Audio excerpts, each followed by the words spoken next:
Hello student, आज के video में हम फेनिटोइन ड्रग्स की डिटेल स्टडी करेंगे। फेनिटोइन ड्रग किस कैटेगरी का ड्रग है, इसके यूज क्या है, मोड ऑफ एक्शन क्या है और मेथड ऑफ सिंथेसिस क्या है, सारी चीजें जो हैं आज हम डिस्कस करेंगे यहाँ पे।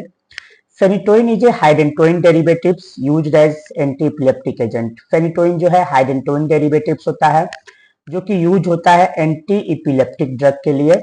तो एंटी इपिलेप्टिक ड्रग मतलब कि एंटी इपिलेप्सी, जो भी मिर्गी की बीमारी या झटके की बीमारी होती है उसको हम जो है इपिलेप्सी बोलते हैं। तो उसके जो है प्रिवेंशन या ट्रीटमेंट के लिए इसको हम यूज करते हैं। और हाइडेंटोइन डेरिवेटिव्स होता है। फेनिटोइन का जो केमिकल स्ट्रक्चर होता है उसमें न्यूक्लियस जो पाया जाता है हाइडेंटोइन पाया जाता है, हाइडेंटोइन का स्ट्रक्चर पाया जाता है। तो ये इसलिए जो है इसको हाइडेंटोइन ग्रुप में रखते हैं। तो phenytoin is an hydantoin derivatives used as a anti-epileptic agent. It is one of the widely used anti-epileptic drug that is effective in most form of epilepsy. ये जो है widely used, बहुत ज्यादा use होने वाला जो है एंटी इपिलेप्टिक ड्रग है जो कि सभी फॉर्म्स में यूज होता है। Generalized tonic clonic seizures, complex partial seizure, status epilepticus, यानी इपिलेप्सी के जितने फॉर्म्स होते हैं, जितने टाइप्स होते हैं, सभी में यूज होता है except absent seizures. Absent seizure को हम क्या बोलते हैं? पेटिट माल सीजर्स, जो बच्चे में जो है 4 साल से 8 साल के बच्चे में होता है। इनमें जो है हम यूज नहीं करते हैं इसको। ये बहुत ही इंपॉर्टेंट क्वेश्चन है और सारे जो है कॉम्पिटेटिव एग्जाम्स में पूछे जाते हैं कि जो है कौन से ऐसे ड्रग एंटी इपिलेप्टिक ड्रग है जो कि अब्सेंट सीजर्स में यूज नहीं करते हैं या पेटिट मॉल सीजर्स में यूज नहीं कर सकते हैं। तो आपको जो है याद रखना है कि फेनिटोइन जो है वो जो है हम अब्सेंट सीजर्स में यूज नहीं करते हैं। मोड ऑफ एक्शन क्या है? फेनिटोइन जो है एक्ट करता है जो voltage gated sodium channel blocker, हमारे न्यूरॉन्स में जो सोडियम चैनल्स पाए जाते हैं उनको ये क्या करता है? ब्लॉक कर देता है। उससे रिजल्ट क्या होता है कि सोडियम जो है आयन जो होते हैं वो जो है इफ्लक्स करते हैं न्यूरॉन से। जो हमारे न्यूरॉन्स ब्रेन में न्यूरॉन्स पाए जाते हैं उससे क्या होता है? सोडियम जो है सोडियम आयंस का इफ्लक्स हो जाता है, यानी बाहर आने लगती है सोडियम आयन, जिससे कि रिजल्ट क्या होता है कि stabilise threshold against hyper excitability. इससे क्या होता है कि जो हाइपर एक्साइटेबिलिटी का केस होता है, हाइपर एक्स हमारे जो है इपिलेप्सी जो होते हैं, जब हमारे न्यूरॉन्स जो हैं हाइपर एक्साइट होते हैं तो हमारी इपिलेप्सी जो है सिम्टम्स डेवलप होती है, तो उनको जो है ये स्टेबलाइज करते हैं इसको हाइपर एक्साइटेबिलिटी को, and result in anti epileptic activity without sedation. और ये क्या करते हैं? बिना सीडेशन के जो है एंटी इपिलेप्टिक एक्शन शो करते हैं।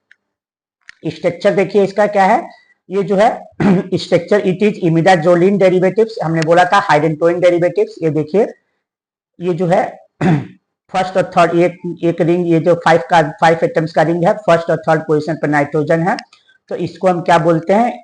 जो है, और ये सेचुरेटेड है तो इमिडाजोलिन, इस स्ट्रक्चर को इमिडाजोलिन बोलेंगे। और अगर हम नंबरिंग करते हैं इसको तो देखिए ये नंबर 1, ये नाइट्रोजन को 1 नंबर देते हैं हम, तो ये 1 2 3 4 5, यहाँ पे देखिए 1 2 3 4 5। तो सेकेंड और फोर्थ पोजीशन पे जो है कीटोन ग्रुप है, तो इसको हम क्या बोलते हैं? तो इमिडाजोलिन और 2,4 डाइओन कीटोन ग्रुप है, तो सेकेंड और फोर्थ पोजीशन पे। तो ये क्या है? ये सेकेंड पोजीशन है और ये फोर्थ पोजीशन है, तो इसको हम क्या बोलेंगे? इमिडाजोलिन जोलिडीन 2,4 डायोन, और इसी स्ट्रक्चर को हम क्या बोलते हैं? हाइडेंटोइन। तो फेनिटोइन हमारा जो है हाइडेंटोइन डेरिवेटिव्स होता है जो कि 5th पोजीशन पे, इस हाइडेंटोइन न्यूक्लियस में जो है हम 5th पोजीशन पे डाइफिनाइल ग्रुप लगा देते हैं, तो ये क्या बन जाता है? हाइडेंटोइन में अगर हम सब्स्टिट्यूशन कर देते हैं 5th पोजीशन पे डाइफिनाइल, 2 फिनाइल ग्रुप लगा देते हैं, तो ये फेनिटोइन का हमारा स्ट्रक्चर हो जाता है, ये फेनिटोइन हमारा ड्रग बन जाता है। अब इसकी सिंथेसिस हम कैसे कराते हैं? देखिए इसमें जो है बेंजोइन कंडेंसेशन जो है हम कराते हैं। 2 बेंजल जो है बेंजल डिहाइड जो है 2 मोल्स हम बेंजल डिहाइड कर लेते हैं। देखिए C6H5CHO, ये भी क्या है? C6H5CHO, 2 मोल्स जो है बेंजल डिहाइड का लेकर हम इन रिएक्शन कराते हैं in presence of alcoholic KCl potassium cyanide या सोडियम साइनाइड के परसेंस में, तो इसको हम क्या बोलते हैं? बेंजोइन कंडेंसेशन रिएक्शन बोलते हैं। तो बेंजोइन कंडेंसेशन रिएक्शन से क्या होता है हमारा कि ये हमारा फॉर्मेशन हो जाता है। देखिए यहाँ पे ये जो है बेंजोइन का फॉर्मेशन हो जाता है C6H5CO COH C6H5। अब ये जो बेंजोइन हमारा बन रहा है, इसका जो है हम क्या कर देते हैं, ऑक्सीडेशन कर देते हैं in presence of nitric acid और कॉपर सल्फेट के परसेंस में। तो जो है हमारा जो है ये जो बन जाता है, ये आप जो है अल्कोहल है, इसको ऑक्सीडेशन कर देते हैं तो कीटोन बन जाता है। ये देखिए C6H5CO C6H5, इसको हम क्या बोलते हैं, बेंजीन बोलते हैं, बेंजिल। अब इस बेंजिल का जो है हम क्या कर देते हैं, NaOH और ethyl alcohol C2H5OH ethyl alcohol के परसेंस में इसका रिएक्शन कराते हैं और फिर जो है उसका जो है HCl 10% से रिएक्शन कराते हैं, तो हमारा क्या हो जाता है, बेंजाइलिक एसिड रीअरेंजमेंट हो जाता है। तो बेंजाइलिक एसिड, इसका जो है रीअरेंजमेंट होकर क्या बनता है, हमारा बेंजाइलिक एसिड बन जाता है। यानी कि बेंजाइलिक एसिड जो है रीअरेंजमेंट होता है, इसमें जो है रीअरेंजमेंट के थ्रू जो है हमारा बेंजाइलिक एसिड बनता है, उसको हम क्या बोलते हैं, बेंजाइलिक एसिड रीअरेंजमेंट होता है।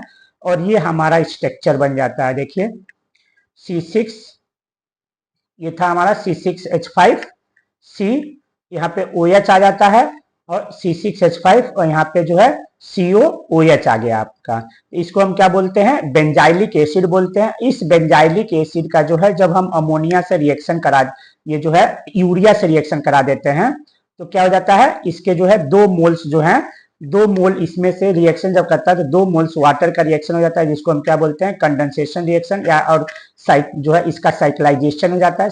तो यहाँ से देखिए, यहाँ से आपका एक हाइड्रोजन यहाँ से निकलता है और OH यहाँ से निकलता है, सेम जो है 2 मोल्स यहाँ से निकलते हैं। एक हाइड्रोजन जो है यहाँ से जो है एक हाइड्रोजन यहाँ से निकलता है, एक जो है OH यहाँ से निकल जाता है। हमारा जो है ये जो है दोनों जो है फ्यूज होकर साइक्लाइजेशन एक साइक्लिक रिंग बना लेते हैं। तो ये हमारा जो है इमिडाजोलिन रिंग बन जाता है। ये जो है हमारा इमिडाजोलिन रिंग बन जाता है और इसके 5th पोजीशन पे जो है 2 फिनाइल, हमारे एक फिनाइल यहाँ पे है, एक फिनाइल ये, तो ये 5th पोजीशन पे जुड़ जाते हैं और हमारा फेनिटोइन का सिंथेसिस हो जाता है। तो जो फेनिटोइन जो है, देखिए ये हमारा फेनिटोइन बन गया 5,5 डाइफिनाइल 2,4 इमिडाजोलिडीन डाइओन। ये हमारा क्या हो गया, जो है फेनिटोइंस की सिंथेसिस हो गई। चलिए फिर से रिवाइज कर लेते हैं इसको। फेनिटोइन जो है हाइडेंटोइन डेरिवेटिव्स होते हैं, जो कि सभी फॉर्म्स, एपिलेप्सी के सभी फॉर्म्स में यूज होते हैं एक्सेप्ट जो है अब्सेंट सीजर्स। ये जो एक्ट कैसे करते हैं, ये जो है सोडियम चैनल्स ब्लॉकर्स होते हैं, जो कि सोडियम चैनल को ब्लॉक कर जो है एंटी एपिलेप्टिक एक्टिविटी शो करते हैं विदाउट सेडेशन। इसका स्ट्रक्चर क्या होता है, जैसे हाइडेंटोइन न्यूक्लियस का होता है, ये जो है इमिडाजोलिडीन 2,4 डाइओन जो है स्ट्रक्चर है, इसमें जो है 5th पोजीशन पे डाइफिनाइल लगा दिया तो हमारा फिनाइल बन गया। इसकी सिंथेसिस हम benzoin condensation 2 moles of benzaldehyde लेकर इसका हम बेंजोइन कंडेंसेशन करा देते हैं इन परसेंस ऑफ अल्कोहलिक केशियन या सोडियम साइनाइड के परसेंस में। तो हमारा ये बेंजोइन फॉर्म हो जाता है। बेंजोइन का हम ऑक्सीडेशन करा देते हैं नाइट्रिक एसिड और कॉपर सल्फेट के परसेंस में, तो ये बेंजिल हमारा फॉर्म हो गया। इस बेंजिल का जो है हम जो है NaOH और C2 जो है NaOH और C2H5OH के परसेंस में जो है, और फिर जो है इसका एसिड 10% के परसेंस में, HCl के परसेंस में हम रिएक्शन कराते हैं। तो बेंजाइलिक एसिड रीअरेंजमेंट के थ्रू जो है हमारा बेंजाइलिक एसिड का फॉर्मेशन हो जाता है। ये बेंजाइलिक एसिड है हमारा, और इस बेंजाइलिक एसिड की हम यूरिया से रिएक्शन करा देते हैं तो कंडेंसेशन रिएक्शन होता है और साइक्लाइजेशन रिएक्शन के थ्रू जो है हमारा फेनिटोइंस का फॉर्मेशन हो जाता है।